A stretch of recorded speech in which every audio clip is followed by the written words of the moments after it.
आज की कहानी है सबसे ज्यादा मूर्ख कौन। कहानी में दो सर। पहला वाला सेठ कहता है कि मेरा नौकर सबसे बड़ा मूर्ख है। वहीं दूसरा सेठ कहता है नहीं, मेरा वाला नौकर तुम्हारे नौकर से भी बड़ा मूर्ख है। तो कहानी बहुत ही मजेदार और हास्यप्रद बनी, पूरा जरूर सुनिएगा। दो सेठ और दोनों के दोनों सेठ अपने नौकरों से बेहद दुखी थे। तभी पहले सेठ ने दूसरे सेठ से कहा, अरे मैं तो बड़ा दुखी हो गया, इतना मूर्ख नौकर मिला है कि समझा खराब हो जाए, निकाल भी नहीं सकता, बहुत ही विश्वसनीय है। दूसरा सेठ अपने नौकर की बोल रहे हो, जरा मेरे नौकर को तो देखना, मेरा नौकर तो तुम्हारे नौकर से भी 4 गुना मूर्ख है, कहो तो नमूना दिखाऊं। पहले सेठ ने कहा, हाँ देखते हैं कि हमारा नौकर ज्यादा मूर्ख है या आपका। दूसरा सेठ बोला, अरे रामू इधर आ, ये ले रुपए और बाजार जाकर टीवी ले आ। नौकर ने कहा, जी सेठ जी अभी लाता हूँ। पहला सेठ बोला, देखा रुपए दे रहा हूँ टीवी लाने के लिए और वह कह रहा है कि सेठ जी अभी लाता हूँ। दूसरे सेठ ने कहा, बस इतनी सी बात, अभी देखो हमारा नौकर कितना मूर्ख है। अरे सुशील जरा ऑफिस जाओ और यह पता करो कि मैं ऑफिस में हूँ या नहीं। नौकर कहता है, जी सेठ जी अभी जाता हूँ। दोनों सेठ आपस में बातें करने लगे। देख लिया, मैं तो परेशान हो गया हूँ और यहाँ मैं वहाँ हूँ कि नहीं हूँ, और वह जा रहा है ये देखने के लिए। दूसरा सेठ बोला, उफ क्या करे इनका। उधर वह दोनों नौकर रास्ते में मिल गए। उसने तुरंत दूसरे नौकर से कहा, मुझे लगता है कि मेरा सेठ पागल हो गया है, इतना बड़ा मूर्ख सेठ मैंने कभी नहीं देखा। टीवी लेने जा रहा था, उसने पता है क्या बोला कि रुपए में टीवी ले आओ। अरे टीवी तो मैं 4 ले आऊं, लेकिन उसे नहीं, और सारा बाजार बंद पड़ा है। दूसरा नौकर, यही तो मैं कह रहा हूँ, मेरा सेठ महा पागल है। अरे इतनी दूर मुझे दौड़ाया कि वो ऑफिस में है या नहीं, फोन करके पता भी नहीं कर, पता नहीं इन लोगों के पास इतना पैसा कहाँ से आ जाता है। मूर्ख है। दोनों सेठ आपस में बातें कर रहे थे। अरे नौकर रखना भी एक बहुत बड़ी कला है, काम निकालना इन लोगों से बिल्कुल टेढ़ी खीर के बराबर है। एक दिन मैंने ऐसे ही पूछ लिया कि मेरी जरा जल्दी आँख खुल गई, तो मैंने अपने नौकर को जगा कर कहा, जरा देखना सवेरा हो गया है कि नहीं। तो पागल मूर्ख कह रहा है, अंधेरे में कुछ नहीं दिख रहा, लालटेन जला लेता हूँ, पता चल जाएगा कि सवेरा हुआ है कि नहीं। मैं तो अपना माथा पकड़ कर बैठ गया। दूसरा सेठ बोला, सही कह रहे हो, इन नौकरों से काम लेना वाकई में टेढ़ी ही खीर है। अरे एक दिन जरूरत पड़ गई, मैंने 50-50 के 2 नोट दिए और कहा मटर आज। तमीज आधे घंटे बाद आकर कह रहा है, कौन से 50 के आलू लाने हैं और कौन से 50 के मटर, सेठ जी जरा लिख दीजिए। मन तो किया किसे डंडे से पीट दूं।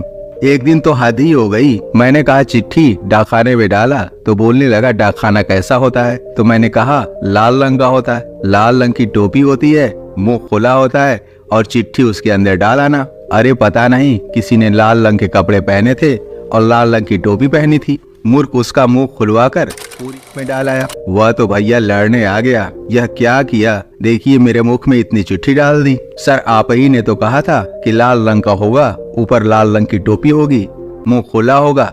इस आदमी का देखिए पूरा लाल और यह मुंह भी खुला था, मैं तो चिट्ठी इसके मुख में डाल आया। लेकिन एक बात है सेठ जी, एक चीज में तो बड़ी होशियारी की, भला जितना मूर्ख है पर एक तो बहुत ही अच्छा काम किया।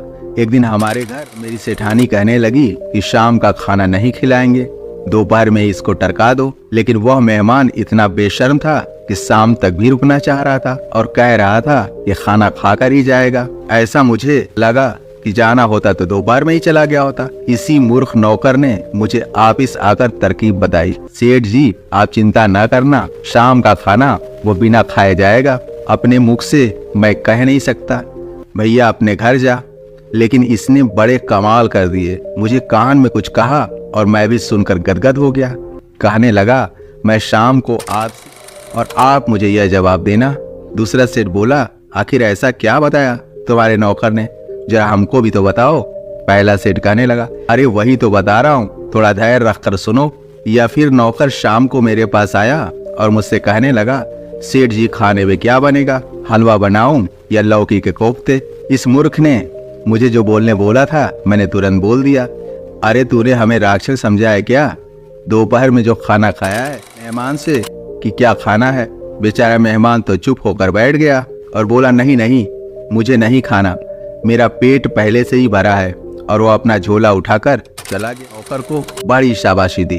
पहला सेठ, यह तो बहुत अच्छा काम किया भाई, तुम्हारे नौकर ने तुम्हारा एक शाम का खाना बचा दिया और तुम कह रहे हो कि मूर्ख है। भाई तुम्हारे नौकर में तो थोड़ी बहुत समझ है, पर मेरे वाला तो बिल्कुल ही निरा मूर्ख है। अरे मेरी माता जी सारे सो गई। अब क्या हुआ, माला जप रही थी, उनको नींद लग गई, हाथ में उनकी माला छूट गई, हाथ पसरा हुआ रह गया। मैंने उसको कहा कि खीर बना रहा है तो माता जी को जरूर खिला देना। नालायक ने गरम गरम खीर उनके हाथ में डाल दी। जब हमने उससे पूछा कि तुमने ऐसा क्यों किया, तो उसने बोला हमको क्या पता कि खीर कैसे चखानी है, हम खीर बनाए, वह लेटी हुई थी और हाथ पसरा हुआ था, हमको लगा कि कह रही हैं कि हाथ में ही दे दे। हम भी ठहरे आज्ञाकारी और उठाकर गरम गरम खीर हाथ में रख दी। तो राम बचाए, इसलिए हमेशा किसी भी नौकर को रखने के पूर्व अच्छी तरह जांच पड़ताल कर लेनी चाहिए। ऐसा न हो कि कहीं लेने के देने न पड़ जाए। दोस्तों, ये कहानी और किस्सा तो यहीं समाप्त होता है। अगर आपको पसंद आया हो तो प्लीज लाइक और शेयर कीजिए, और अगर आप मेरे चैनल पे नए आए हैं तो प्लीज मेरे चैनल को सब्सक्राइब कर लीजिए। कहानी सुनने की